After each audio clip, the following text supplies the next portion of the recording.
Bienvenidos a Temporada de Luciérnagas, una serie de conversaciones profundas con personas que han logrado iluminar su entorno. Esta es una invitación para que cada uno de nosotros encuentre esa chispa interna para aprender a brillar desde la autenticidad. Soy Lina y en cada episodio emprenderemos un viaje para explorar las historias de personas que han encontrado su luz y la han compartido con los demás. Las luciérnagas nos recuerdan que en los momentos más oscuros es cuando más podemos brillar e iluminar a otros. Bienvenidos a Temporada de Luciérnagas. Bueno, Marcela Granados, doctora Marcela Granados, para mí es un gusto tenerte hoy aquí en Temporada de Luciérnagas. Duré varios meses persiguiéndote y animándote a que me aceptaras esta invitación.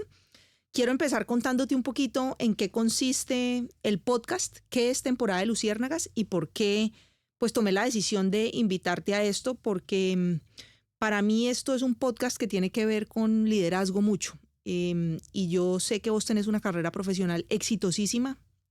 Prueba de eso pues es lo que es la Fundación Valle del Lili hoy en día, pero mi énfasis no va a ser la Fundación Valle del Lili. Seguramente tocaremos temas relacionados con eso, pero yo hoy estoy aquí interesada en conocerte un poquito más, en que las personas que nos están oyendo tengan la posibilidad de aprender de ese ser humano que es Marcela Granados, y de cómo eso al final termina irrigando absolutamente todas las facetas de tu vida. Directora de la Fundación Valle del Lili, la clínica más importante que tiene nuestro país. No sé si es la segunda o tercera de América Latina, ahora me contarás. Y Temporada de Luciérnagas es un espacio que busca tener conversaciones con personas que yo creo han encontrado una luz personal muy particular.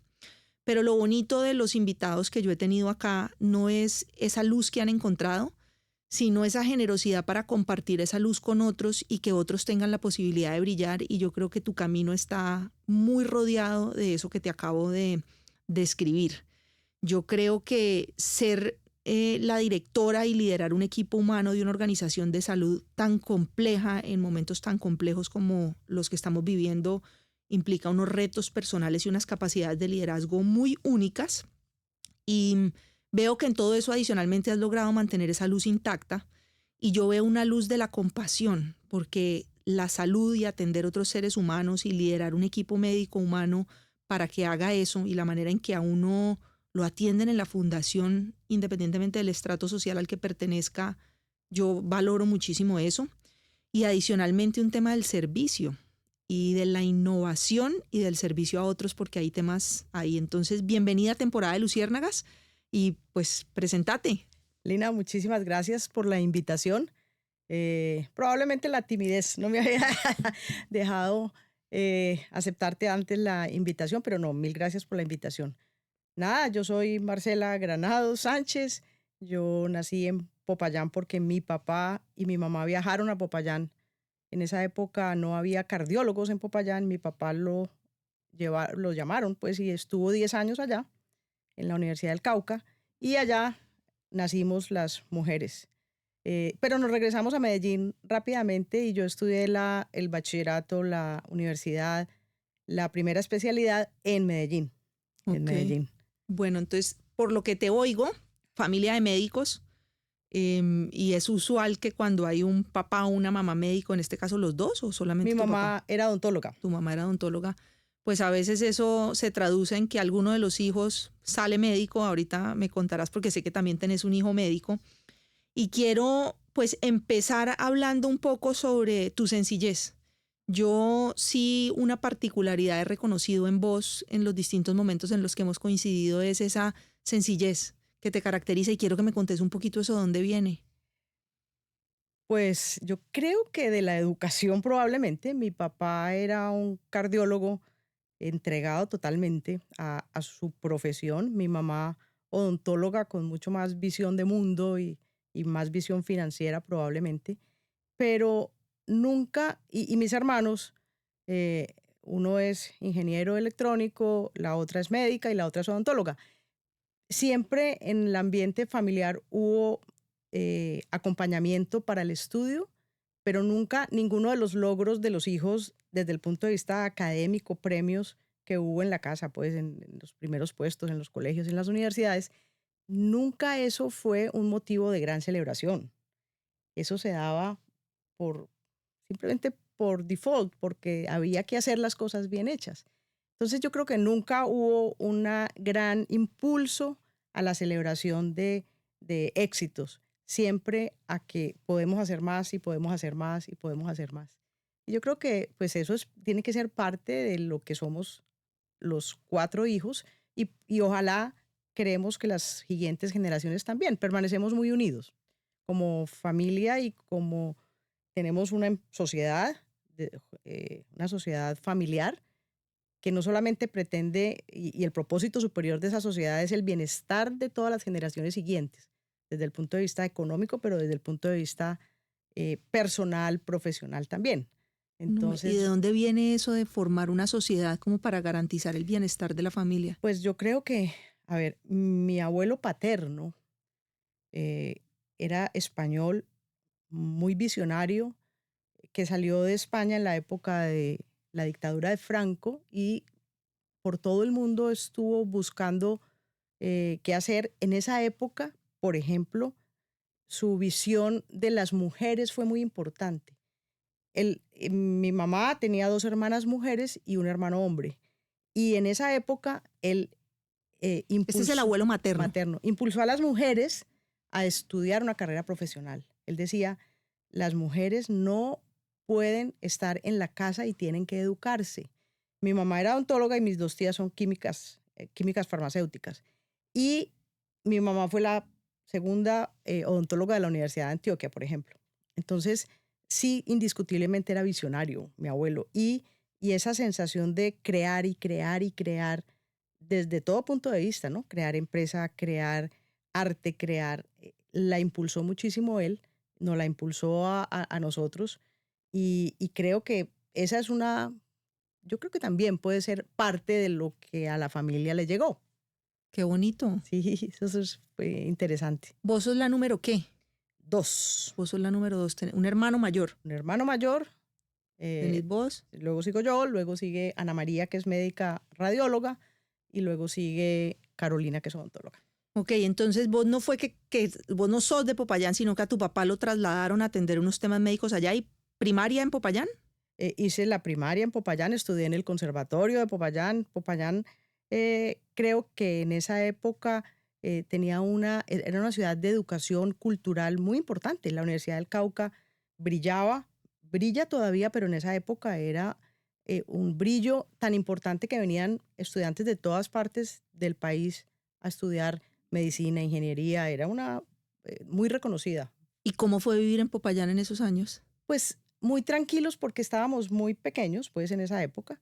Entonces muy de clases de piano, clases de violín, el colegio, pues muy tranquilos, ¿no? Una sociedad muy pequeña y no, realmente muy tranquilos. Mi mamá también creo que visionaria le decía a mi papá, esta ciudad es muy buena cuando los hijos están muy pequeños, pero probablemente cuando ya estén en la segunda, en el bachillerato y la universidad, probablemente no sea la ciudad para quedarse. Y ella impulsó mucho el regreso a Medellín. Y vos, cuando me hablas de las clases de piano y de las clases de violín, ¿aprendiste los 2 instrumentos? Mi hermano violín y yo piano. ¿Y eso cómo se dio? ¿Escogió cada uno? O?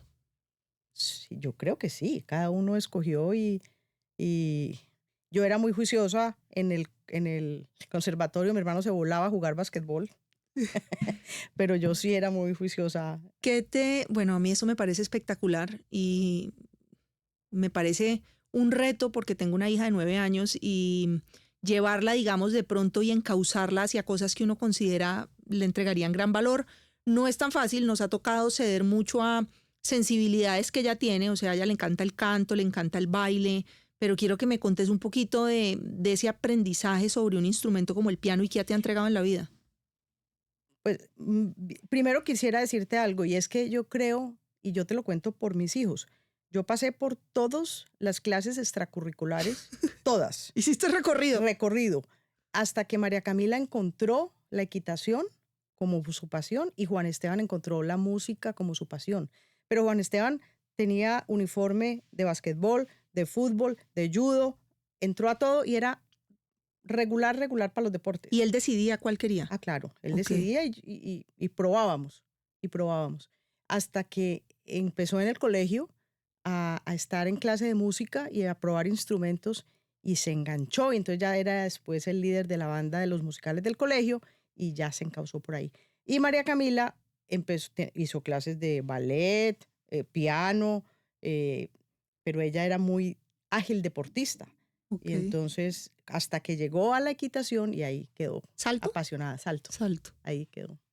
Entonces fíjate que yo creo que es de capacidades físicas, mentales y de pasión, Conexión, sí. Algo que lo conexión, motive a uno algo a... que lo motive, sí, probablemente sí.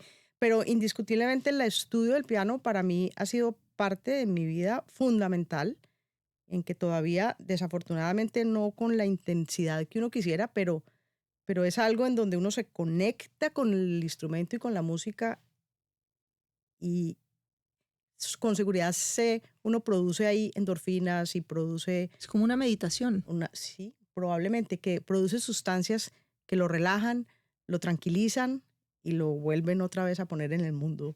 ¿Vos tenés una rutina hoy en día con el piano? Sí, yo toco al menos 4 veces a la semana, debería ser todos los días, pero aunque sea ni siquiera de estudiar, porque uno para poder tocar piano bien tiene que estudiar para poder después interpretar. Pero por lo menos interpreto y no pierdo eh, las obras que había alcanzado a montar, algo. Pero ese hecho de la conexión, de sentir la música, de que uno produce la música, es espectacular. ¿Y a los cuántos años empezaste a aprender a tocar piano? No, yo creo que por ahí a los 5 o 6 años. Bueno, 5 y 6 años y veo que eso te ha acompañado a lo largo de tu historia de Toda. vida. ¿Ha sido como tu herramienta, Muy importante, ok, muy importante. como una meditación, una forma de conectar, De de... acuerdo. Sí, sí, yo creo que uno necesita algo que lo desconecte un momento de toda la cantidad de presión que existe y mucho más con la responsabilidad pues que se puede llegar a tener. Sí creo que se necesita algo, el deporte, el el trote? el trote, estar muy orgulloso de ir a todos las maratones y mostrar la medalla. Eso me parece que eso es. Tengo ahí un reto importante en las maratones. Ahora te cuento un poquito de eso. Ok, yo soy una convencida de que la vida es un ejercicio de ir recogiendo los pedazos del alma que han ido quedando regados, porque independientemente de dónde vengas, cuál sea tu contexto, la vida es un aprendizaje. Y uno necesariamente aprende a través de situaciones dolorosas en muchos casos que te confrontan. Y esas son distintas situaciones que le van dejando a uno como pedacitos del alma regados. Y estoy convencida de que la posibilidad de encontrar esa luz y ese brillo personal pasa necesariamente por integrar y recoger esos pedacitos y poder ver su historia personal, la de cada uno, recogerla y apalancarse en todos esos fracasos, convertirlos en triunfos, en pequeñas victorias. Y ahí creo que hay un elemento bien importante que quiero que traigamos a colación, porque, a ver, yo no sé si haya una carrera profesional tan exigente y demandante como la medicina. Mi abuelo paterno y mi abuela materna, los dos son médicos. Curiosidades de la vida, estudiaron en la universidad juntos y en ese momento fueron compañeros de universidad y después se reencontraron cuando mi papá y mi mamá se noviaron y bueno, se casaron. Y pues yo recuerdo del lado paterno, hay 3 médicos, de los 9 hijos que tiene mi abuelo, 3 fueron médicos. Y yo recuerdo haber visto a mis tíos, pues madre, en esa carrera y estudiando y la universidad y el nivel de demanda intelectual, física y lo que eso ha generado. Y quiero que me contes un poquito sobre cómo fue tu experiencia estudiando medicina y abriéndote poco a poco un camino siendo mujer, porque yo creo que eso es un elemento que es distinto. Bueno, volviendo un poco al punto de recoger los pedazos del alma de lo que estabas hablando, para mí hay una analogía en la música que pinta eso perfecto y es que para disfrutar la música hay que conocer el silencio. O sea, dentro de la música hay figuras que te dicen qué tienes que interpretar y hay una muy importante que son la figura del silencio. Y hay que respetarlo en el tiempo en que la partitura dice que tiene que ser. Cuando a uno el compositor le da la libertad de extenderse o no, como Chopin, por ejemplo, y no respetar tanto la métrica, el silencio es lo que el intérprete quiera. Y ese silencio hace que la música siguiente se disfrute mejor. Yo no tengo duda de eso. Es el primer punto sobre eso que me estabas diciendo. Ahora, estudiar medicina, fíjate que hoy, cuando yo estudié medicina, yo creo que las mujeres éramos un 20 o 30% de los grupos. Hoy que vemos los muchachos estudiantes de medicina de la Universidad de ICESI, casi el 70% son mujeres. Ha habido una transformación en el tiempo que yo creo que tiene que ver con muchas evoluciones desde el punto de vista del reconocimiento de las mujeres, pero también del empoderamiento de las mujeres, acompañado de unas características que probablemente son más marcadas en las mujeres. La empatía y probablemente la disciplina vienen a completar la capacidad de visión que probablemente tengan los hombres. Ujú. Entonces, cuando yo estudié medicina, en ese momento sí había menos mujeres, pero yo nunca me he sentido discriminada por ser mujer. No, porque yo creo que eso lo siente uno, no el otro que lo está tratando en un momento dado de... Venías además de una familia en donde se te impulsaba. Sí, mi mamá era odontóloga y hablaba profesionalmente en los mismos términos. O sea, para mí no había diferencia. Y yo Ok. creo que las capacidades intelectuales, hay diferencias cerebrales, anatómicas, hormonales, sin duda. Yo creo que eso hay que respetarlo y no querer competir con eso. O sea, anatómicamente somos diferentes, cerebralmente somos distintos, hormonalmente somos diferentes, y eso hay que reconocerlo y reconocer las capacidades de cada uno. Y tratar de que el objetivo final, si es el mismo, llegar a él por diferentes caminos. Puede que el camino de los hombres sea un poco diferente al de las mujeres, eso no creo que tenga ni siquiera mucha importancia. Creo que el papel de las mujeres, no solo en medicina, en la sociedad, ha sido esa capacidad, como te decía, primero de empatía, de entender mucho más a los otros, la capacidad de poder llegar a consensos. Y yo creo que eso es parte de la formación matriarcal de los hogares en donde las mamás eran las que ponían el orden y la paz en las casas. El papá era el proveedor, el visionario de la familia, el que trataba de tener una seguridad económica en las familias en la época anterior, pero las mujeres siempre eran las que trataban de mantener la armonía en los hogares. Y yo creo que eso pues todavía se mantiene, aunque ya hay un poquito de paridad en eso. Y creo que esas características de las mujeres han ayudado muchísimo a la sociedad, y creo que en medicina es igual. Ahora, ¿por qué ahora hay más mujeres que hombres en medicina actualmente? No sé, yo he estudiado mucho las características de las diferentes generaciones porque tengo la obligación de hacerlo, porque en la Fundación Valle de Lili, que hay 8.000 personas, hemos Todas las visto edades. todas las edades, pero estamos viendo que en la curva se está desviando hacia los jóvenes, quedando una cantidad de personas mayores menor. Por lo tanto, yo sí necesito saber cuál es el futuro, qué quieren, cómo se comportan, para poder llevar a la fundación a que no pierda absolutamente nada de lo que ha tenido durante todo este tiempo. Que está compuesto por toda Porque esa... esta generación va a llegar un momento en que toda va a ser reemplazada. Inclusive yo estoy firmemente convencida de que aquí hay que conservar esta experiencia mezclada con el ímpetu, la experticia y el dinamismo de los jóvenes, pero tiene que haber una articulación Una bisagra ahí que una los dos mundos. total. ¿Estamos hablando del cuerpo médico? Yo estoy hablando del cuerpo médico y estoy hablando de todo el personal. Ok. Todo el personal. la gran mayoría de personas que ingresan a la fundación en este momento son personas menores de 35 años. Entonces hay que aprender a conocerlos. Entonces yo creo que la evolución no solamente es la evolución de la mujer como mujer, sino la evolución generacional, en donde están incluidos hombres y mujeres. Y creo que, que poder conocer y poder entenderlos y saber qué necesitan es muy importante. Yo alguna vez en cuidado intensivo, donde estuve muchísimo tiempo, le decía a los alumnos, pues que todos los egresados son hoy los intensivistas, a cada familia hay que darle lo que necesita, no lo que uno cree que hay que dar.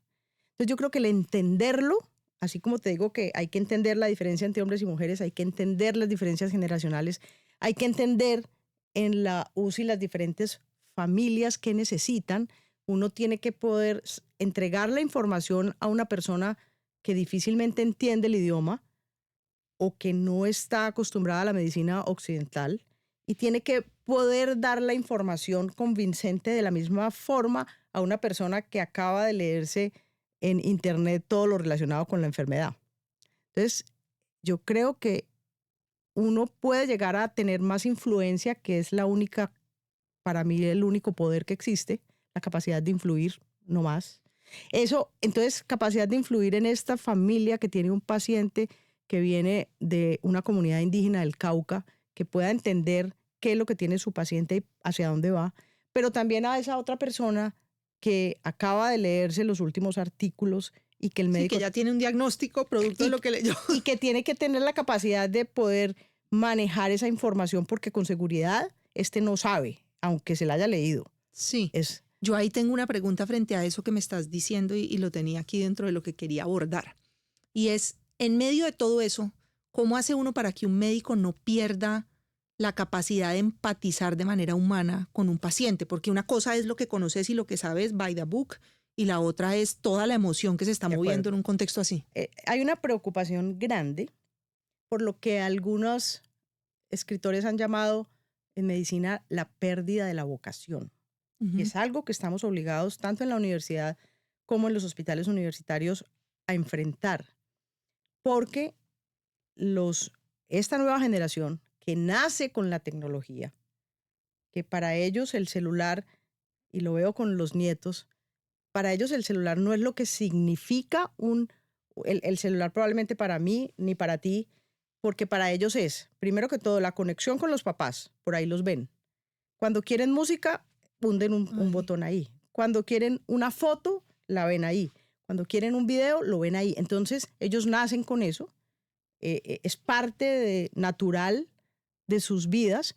Entonces, cuando ya llegan a ser estudiantes de medicina, el mundo de conexión personal está un poco perdido, porque el mundo está a través de La pantalla. la pantalla.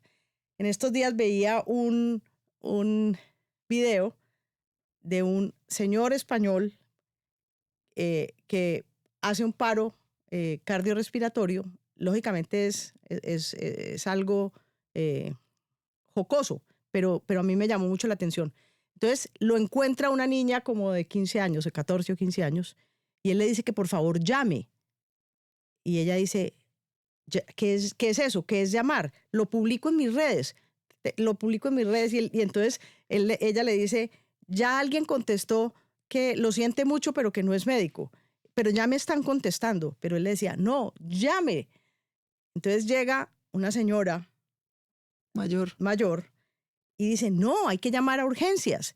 A ver, yo llamo. Y no sabe desbloquear el teléfono.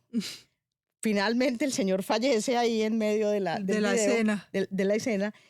Pero para mí fue muy significativo ese video, porque yo creo que, fíjate, lo que cada uno de estos dos necesita. A esta nueva generación, que hay que entenderla, que nace así, tenemos la obligación de devolverle, mucho más en medicina, esa conexión con los seres humanos. Si no hay conexión con el ser humano, es imposible ser buen médico, porque por más tecnología que haya, y la experiencia contundente la tengo con un software que pretendía ayudar a los oncólogos, porque uno le metía toda la información de los pacientes y el manejo de la Big Data, la minería de datos, y que hacía inteligencia artificial después, entregaba una posibilidad de tratamiento. Eso fracasó en el mundo. Fracasó en el mundo porque los oncólogos no se adhirieron, pero además porque se quita la relación personal con el paciente, y eso el paciente lo siente mucho. O sea, el paciente necesita y quiere todavía, y creo que ojalá durante mucho tiempo, tener ese tipo de contacto visual. Pues es que además la vulnerabilidad en que uno queda cuando hay un problema de salud es toda. Entonces el que te está tratando, pero no me queda claro cómo enseñarle a uno, a estas nuevas generaciones, a no perder esa capacidad y ese contacto. Sin duda alguna, los hospitales universitarios son muy importantes. Un hospital universitario, y tenemos experiencia nosotros en las áreas simuladas. Y creo que ahí hay un balance interesante. A nosotros nos tocó una educación médica en donde para aprender, y te voy a decir algo que es muy incómodo para cualquier ser humano, le hagan un tacto rectal. Pues los médicos de la época en la que yo estudié medicina tuvimos que aprender a hacer un tacto rectal con un paciente. Claro. En este momento, los centros de simulación permiten que el estudiante aprenda técnicamente cómo hacerlo para que cuando lo haga por primera vez en un paciente ya tenga la experticia. Y eso yo creo que hay que reconocerlo. ¿Como con maniquís y eso? Sí, sí. Y hay que reconocerlo y hay que saberlo utilizar, pero nunca este individuo con solo ese aprendizaje podrá llegar a ser un médico que pueda llegar a ser un tacto rectal con el respeto y con la responsabilidad que se requiere para hacerlo en un paciente real. Entonces, creo que es papel muy importante de los hospitales universitarios, en donde ya los pacientes, y nosotros, por ejemplo, les preguntamos a los pacientes en encuestas estructuradas cómo se sienten con el personal de información. Y la respuesta es excelente, se sienten muy bien. Ya la sociedad entiende que tener un estudiante al lado no quita privacidad ni le quita tiempo al médico, sino que estamos asegurando la continuidad de esa especialidad o de la profesión. Entonces, los hospitales universitarios tenemos una gran labor ahí. A mí me parece que ahí hay una gran paradoja, porque cuando uno se está formando, me imagino yo, para ser médico, necesita de alguna manera, para tratar esas situaciones de estrés, poner cierta distancia para que uno no se desbarate de pronto emocionalmente, pero a la hora de lidiar con un paciente y de poder ayudarlo a lidiar y a entender una enfermedad, necesita no desconectarse del todo de esa humanidad. Entonces, me parece un reto mayúsculo. No sé si me entendiste. Sí, pero yo creo que la seguridad y el objetivo final, y te voy a dar un ejemplo importante de eso. Hay situaciones críticas, y yo que hice cuidado intensivo, hay situaciones críticas en las que no se permite pensar ni se permite nada, sino que hay que reaccionar inmediatamente. Entonces, para eso hay cursos en donde en forma simulada se repite y se repite y se repite, y eso cada 2 años hay que volverlo a hacer, cómo reanimar a un paciente para que en el momento en que toque no se bloquee el cerebro, ni la humanidad en ese momento te impida o te bloquee pensar en la medicación que hay que poner. Si hay que poner adrenalina, es ya adrenalina y cuántos miligramos, y hay que volverse autocrático. Y yo en los diferentes tipos de liderazgo siempre menciono que la autocracia en algunos momentos hay que ejercerla. Hay que ejercerla. Toma la decisión y toma la decisión y ya. Distinto es cuando se acaba el proceso, para bien o para mal, de no perder la humanidad de ir a hablar con la familia. Ahí te tiene que cambiar el chip para enfrentar una familia que está angustiada y que probablemente el paciente salió o no salió, pero que necesita información acerca de eso. Yo, ahorita que estamos hablando de eso y luego vuelvo acá, ¿cómo hace uno para aprender a manejar el tema de la muerte, la propia mortalidad, lo que implica cuando está tan de cerca a todo ese tipo de situaciones? Porque yo creo que es una confrontación fuerte. No sé si haya un ser humano que pueda aproximarse de manera tan cómoda y tan sencilla a algo tan natural y tan evidente que nos va a pasar a todos, pero en una formación de un médico, y quiero que me contes de tu experiencia de vida, además siendo intensivista. Sí, yo creo que hay que entender la muerte como parte de la vida, primer punto. Hay que entender los límites de, de los actos médicos y de la medicina en poder llegar hasta un punto y hay que saberlo reconocer, porque probablemente sea mucho más grave lo que se ha denominado el encarnizamiento terapéutico. Eso es mucho más grave. Prolongar. Sin... Pero hay que también respetar las decisiones de los pacientes. Creo que eso es fundamental. Entonces los médicos tenemos que poder llegar, y en cuidado intensivo, lógicamente la mortalidad en una muy buena unidad de cuidado intensivo pues no es inferior a un 5%. Si yo tengo 500 pacientes que egresan, ¿sí? Por lo menos voy a tener 20 pacientes que no van a salir adelante. Entonces hay que entenderlo y hay que saberlo manejar. Pero creo, lo del respeto del paciente me parece fundamental. Si yo tengo enfrente mío un paciente testigo de Jehová, convencido de su religión, y quien cree que si le ponen sangre va a tener unas consecuencias espirituales peores al subir la hemoglobina, que es lo que el médico busca, entender eso, respetarlo y ver cómo un paciente se puede ir de las manos sabiendo que médicamente existe algo que le pudiera ayudar, pero que el paciente no acepta. Hay que entenderlo, hay que respetarlo, hay que enseñarle a los estudiantes a que eso hay que respetarlo. También hay que saber cuándo probablemente continuar con el manejo de un paciente sea fútil. Es una línea gris difícil, muy difícil, que lo que yo siempre sugerí en la unidad de cuidados intensivos es nunca se tome esa decisión solo, nunca. Grupo médico. Siempre hay que tomar decisiones multidisciplinarias en conjunto, siempre. Y hay que involucrar en esas decisiones a la familia, porque usualmente en ese momento los pacientes no están en la capacidad de poder decidir por ellos mismos, pero la familia cercana sí tiene esa capacidad y hay que incluirlos en la decisión. Y luchar al máximo hasta cuando se piensa que el paciente va a salir adelante, dándole a la familia esa esperanza y ese optimismo de que todavía hay herramientas para trabajar. Entonces yo creo que hay que reconocer, y si yo reconozco eso, creo que estoy tranquilo frente a la posibilidad de la muerte. Mira, yo he sido, Marcela, toda la vida una curiosa por los temas del alma, por esa búsqueda y esa introspección. Y en medio de todas esas curiosidades terminé haciendo un diplomado en psicología transpersonal. Y en ese diplomado en psicología transpersonal aprendí sobre el tema de los psicodélicos. Y lo que más me llamó la atención a mí de los psicodélicos, aparte pues de las capacidades para hacer introspección en la historia personal que tienen, es los resultados que tienen en pacientes que están viviendo enfermedades complicadas, muchas veces incurables, para aceptar el proceso de cierre vital de una manera tranquila, amorosa. Yo no sé si ustedes en la fundación tienen algún tipo de curiosidad por esos temas, de pronto para cuidados paliativos. Sí, sin duda.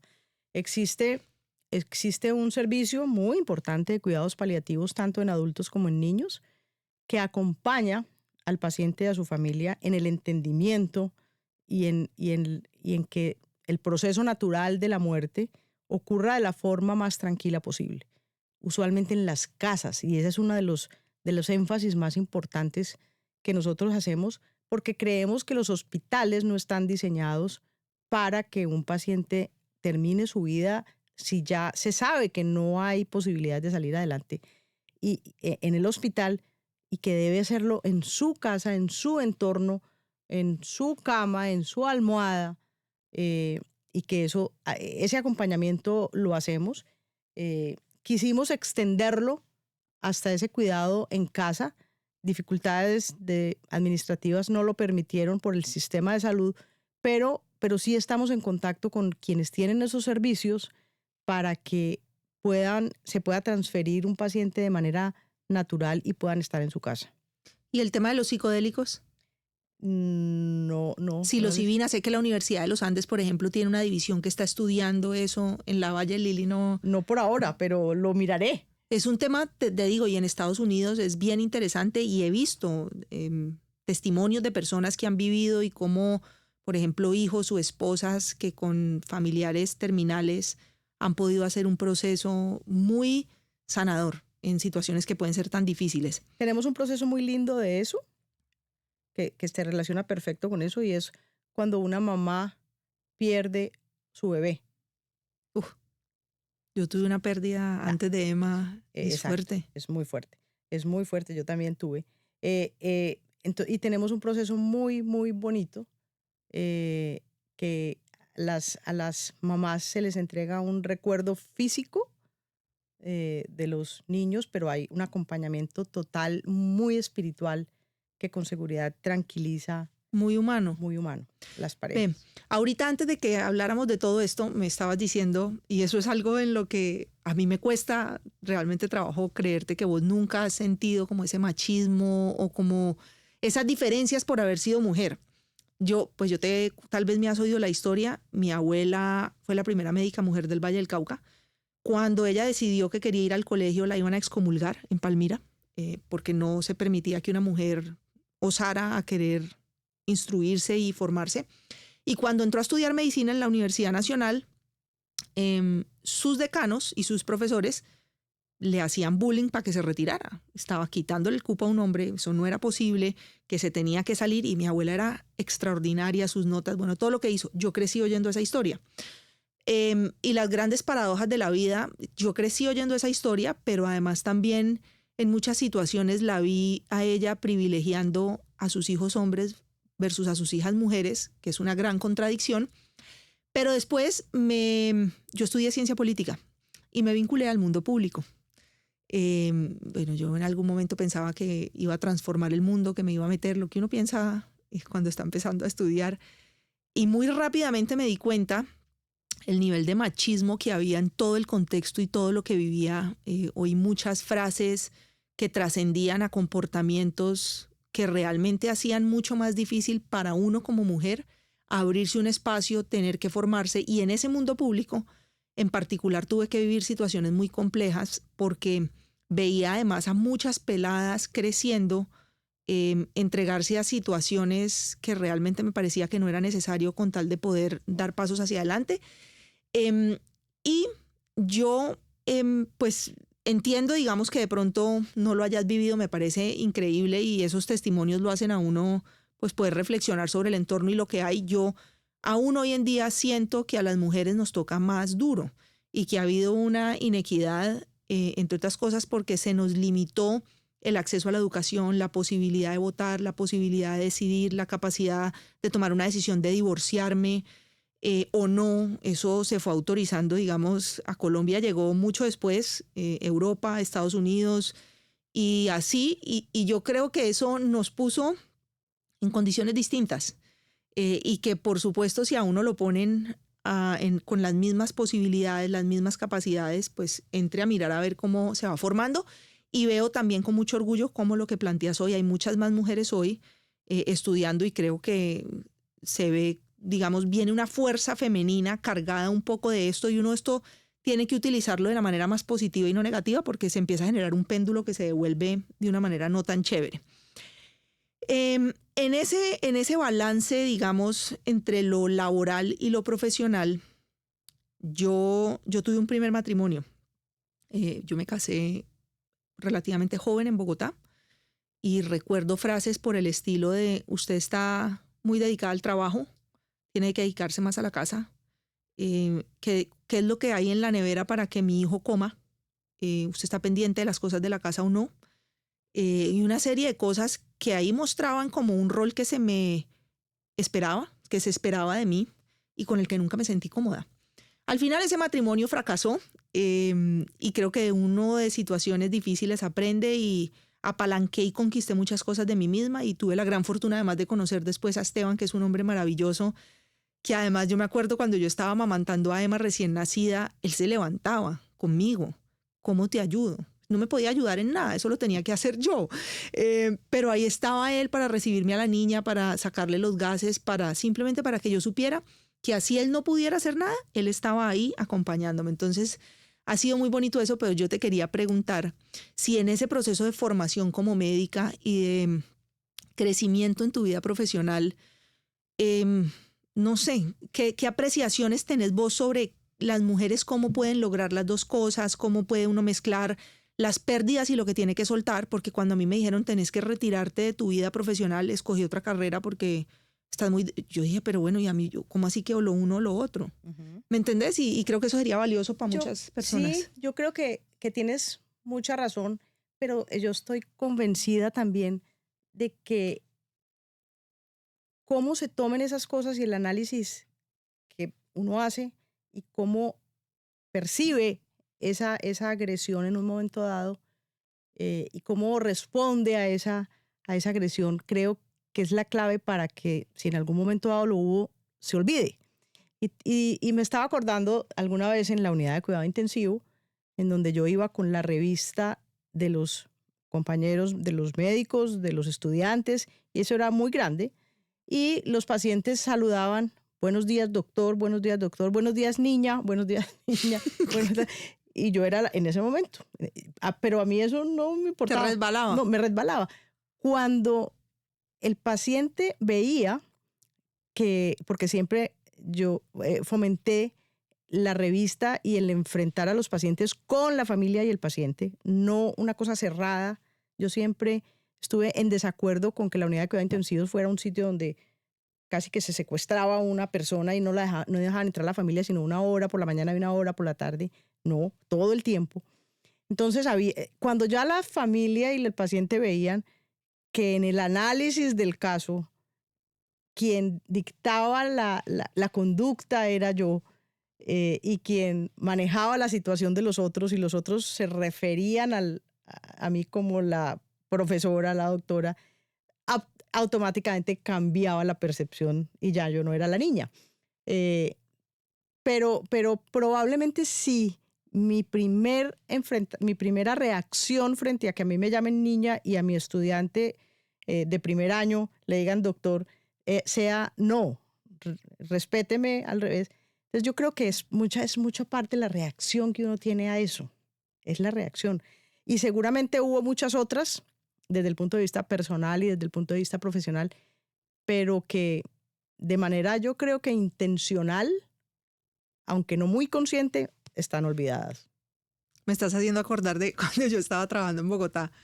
Me tocaba manejar el Congreso, los senadores, y una vez estaba en la Contraloría General de la República con el Contralor. Yo era su secretaria privada y entra un senador y me mira y me dice, y le dice al Contralor: Contralor, qué niña tan linda la que tiene usted acá. Y yo, qué pena, senador, yo no estoy aquí por bonita. Contralor, ¿usted opina lo mismo o qué piensa? Yo sí reaccionaba a ese tipo de cosas, pero porque claro, tenía ese filtro, pero pues es que ese tipo de vainas son inexplicables. Volvamos al tema de las relaciones de pareja, Marcela. Para una mujer joven que nos esté oyendo, enfrentada a esto que te conté, que yo lo viví, o sea, yo lo viví en mi primer matrimonio, eso fracasó todo. Después nunca tuve cuestionamientos de ese estilo, inclusive con Emma de 4 meses, cuando Morris me dice, yo necesito que usted sea mi secretaria de gobierno, yo le dije, Morris, no, yo tengo una bebé chiquita, yo no puedo aceptarle esto. Me dijo, usted sí puede, yo la he visto trabajar. Y tener un hijo no es incapacidad, usted puede. Y llegué a mi casa y le dije a Esteban, Morris me ofreció esto, pero me da susto. Esteban me dijo, no, vas a aceptar. Vas a aceptar y si después tienes que retirarte, te retiras, pero no te vas a perder esa oportunidad.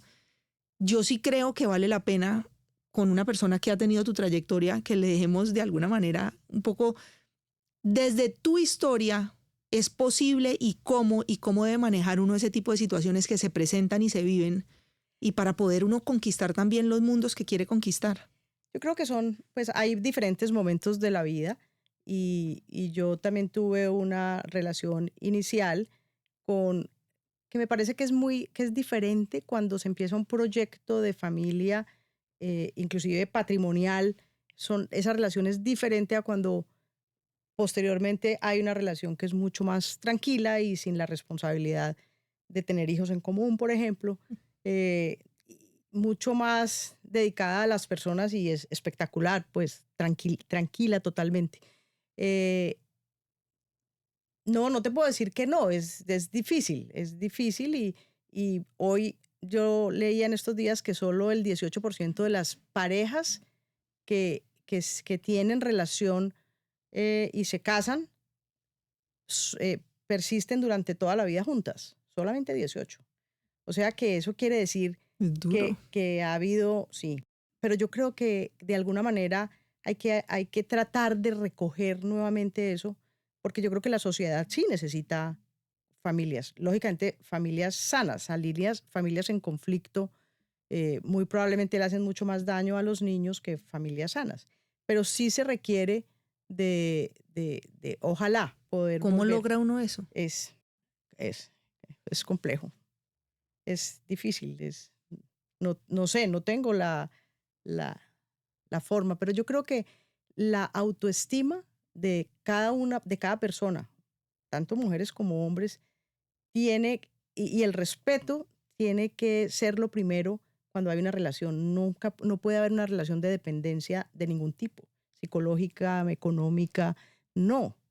Si hay Tal vez tendrá que ver con la madurez en el momento en la vida en que uno toma la decisión de sí, casarse. sí, probablemente eso tenga mucho que ver. Pero en estos días oía el discurso de grado, el último discurso de grado de la universidad, que no sé si Ana lo Fernanda. fuiste, de Ana Fernanda. Espectacular ella. Sobre, fue invitada al podcast. bueno. Ese día conversé con ella. Bueno, sobre lo que se viene y lo que tú estabas diciendo del péndulo.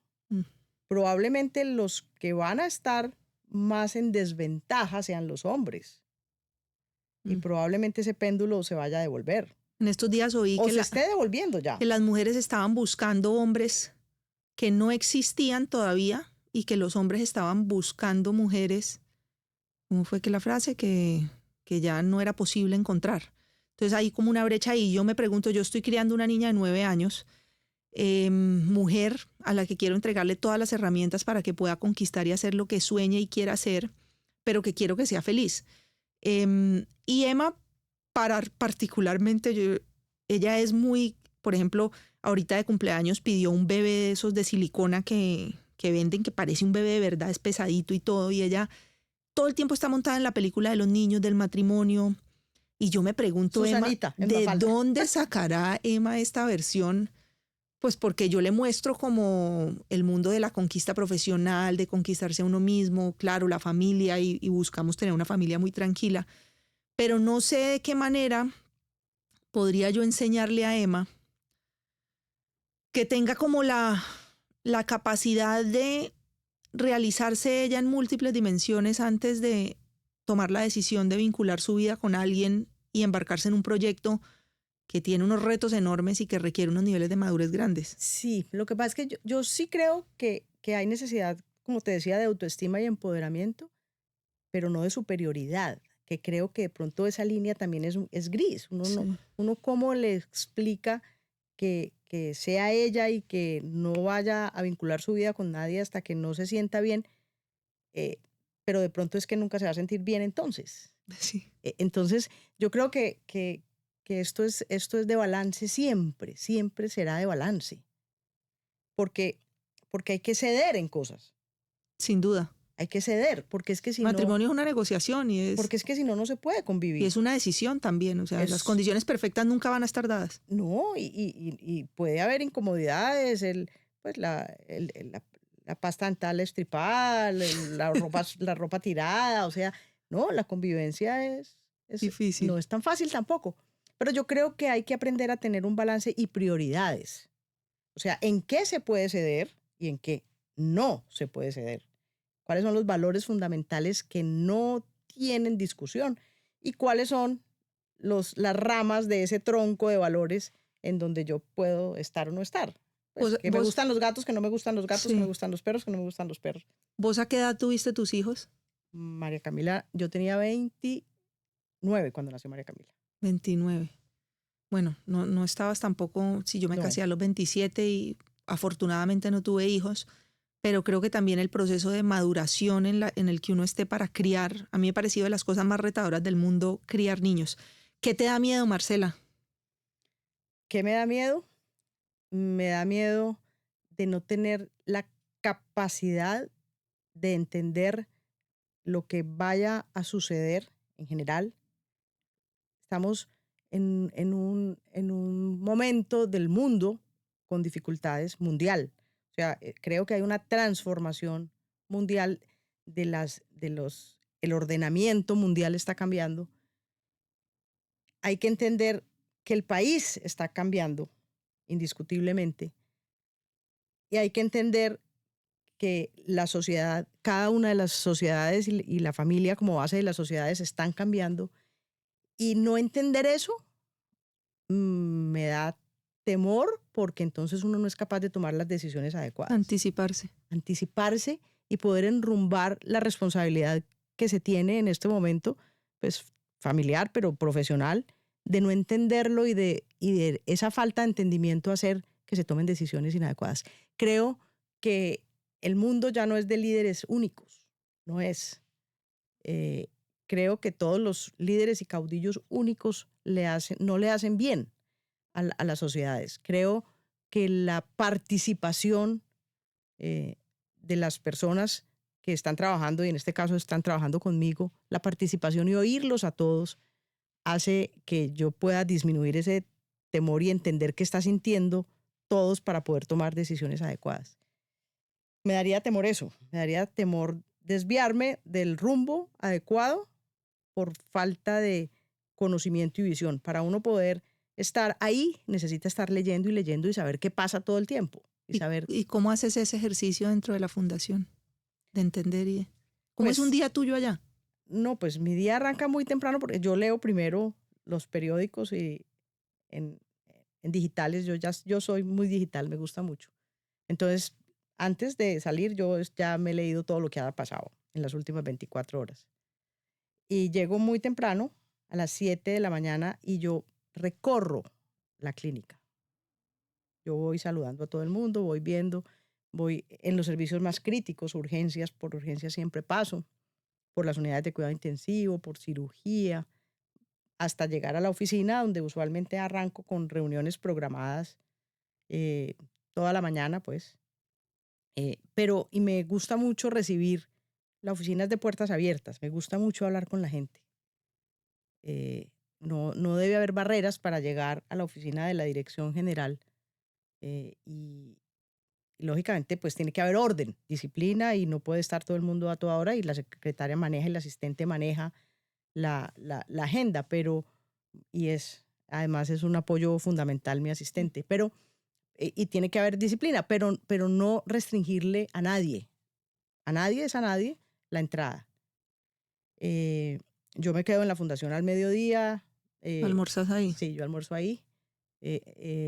Y en la tarde sigo teniendo reuniones y ya en la tarde o hago ejercicio o toco piano o hago alguna otra actividad, y por la noche vuelvo a leer otro rato. Ya te iba a preguntar por el tema del ejercicio. Sí, yo hago ejercicio. ¿Qué haces?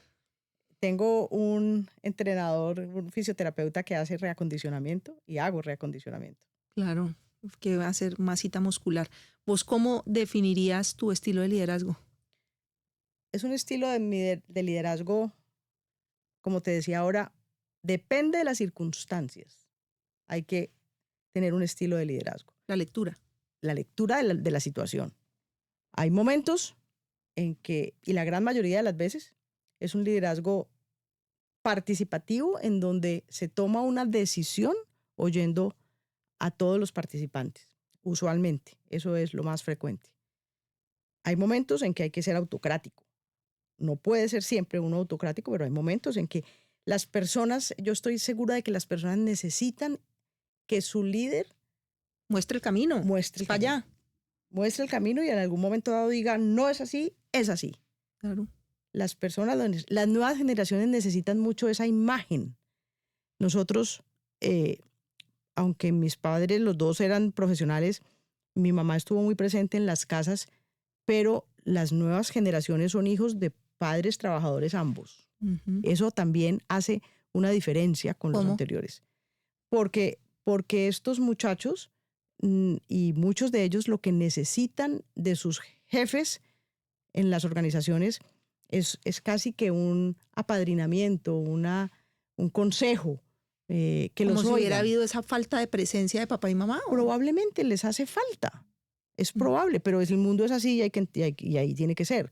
Y la tecnología ha acercado mucho a los padres, a los niños, como te decía ahora, que ¿Como una especie de mentoría o como qué? una especie de mentoría. O sea, los doctores en ese, cuando uno entra a las citas, ¿estás de acuerdo con que entre un estudiante? Sí, hay como doctores con mentores de esos pelados que se están formando. Total, total. Y para mí, la ceremonia de las batas que hacemos es muy significativa en ese sentido. Es un ejemplo que para mí es muy explícito de lo que te estoy diciendo. Esos muchachos escogen a un docente que haya marcado de alguna manera sus vidas. No digas. ¿Cuándo van a entrar a ser parte del cuerpo médico de la fundación en su internado, que es el último año de pregrado? Entonces, en el último año de pregrado, cada estudiante escoge un doctor que le pone su bata, le impone la bata. Se llama la ceremonia de imposición de batas. Para mí es una ceremonia muy importante. Por ahí la he visto en la agenda de Esteban. Claro. Y yo le voy a decir que me invite para ver cómo es. Porque es muy interesante porque hay un orgullo mutuo. El orgullo del estudiante que escoge a su docente y que le va a poner su bata de médico, y el orgullo del médico que tiene estudiantes que lo reconocen. Y como te digo, para mí esa necesidad de tener a alguien protector es mucho más frecuente en esta nueva generación.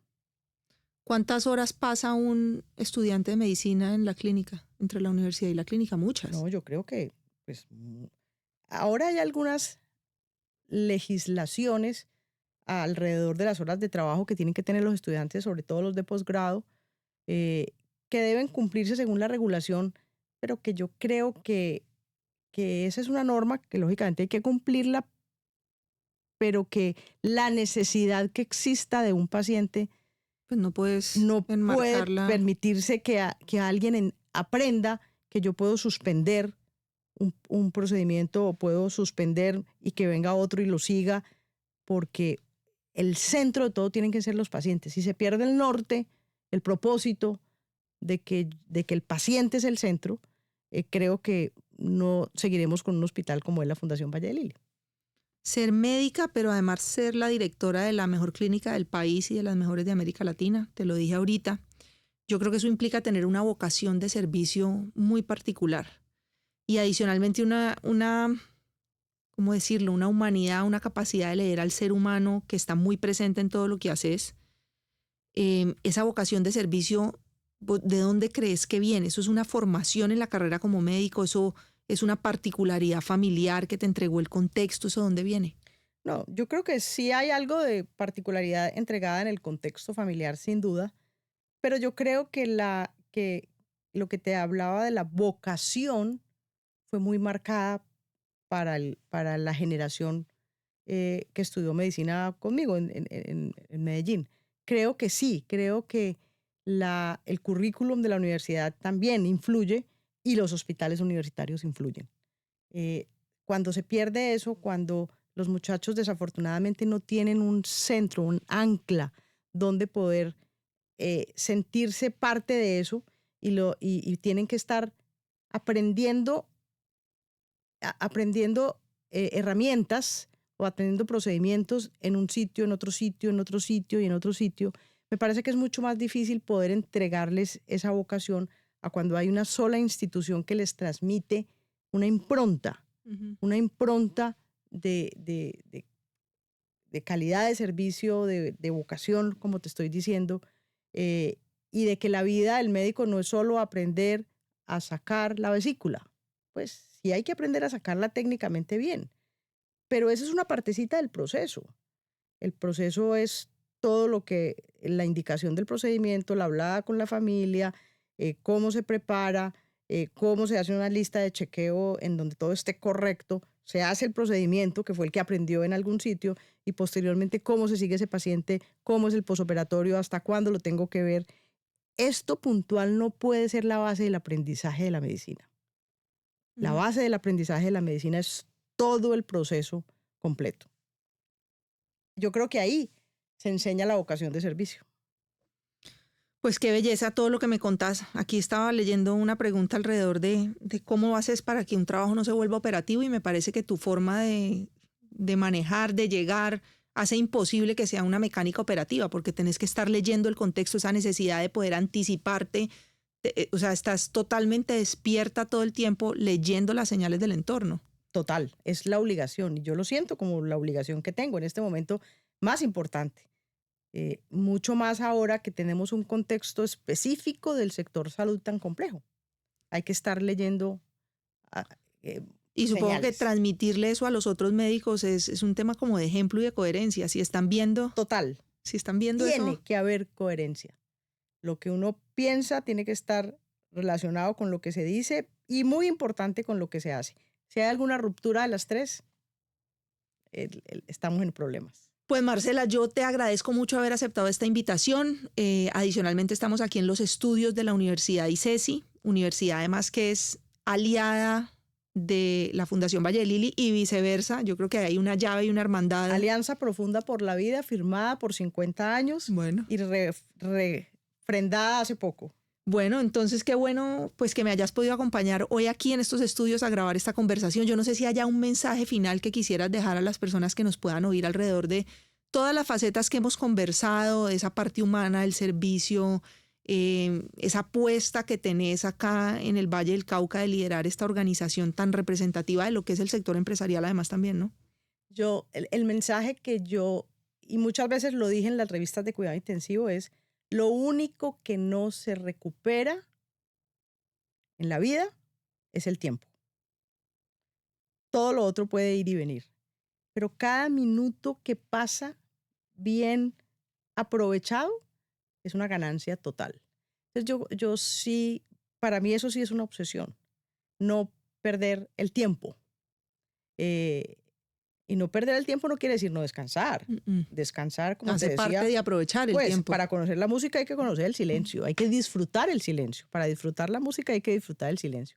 Entonces el descanso también. Pero sentir que cada minuto de la vida es un minuto aprovechado y que de alguna manera trascendió. Para mí es muy importante trascender. Y uno no trasciende solito. Uno trasciende si es capaz, y como te decía, el máximo poder es la capacidad de influencia, de influir sobre las personas. El entorno. El entorno. ¿Tenés piano en tu casa? Sí, claro. ¿Qué piano? Tengo un piano de cuarto de cola. Lindo. Lindo, Yamaha japonés, muy bonito. Bueno, pues mil gracias, Marcela. Ha sido un gusto conversar con vos hoy. Mil gracias a ti. Bueno. Gracias por apoyar Temporada de Luciérnagas. No olvides suscribirte y seguirnos en Instagram, YouTube y Spotify. Nos vemos en el próximo episodio.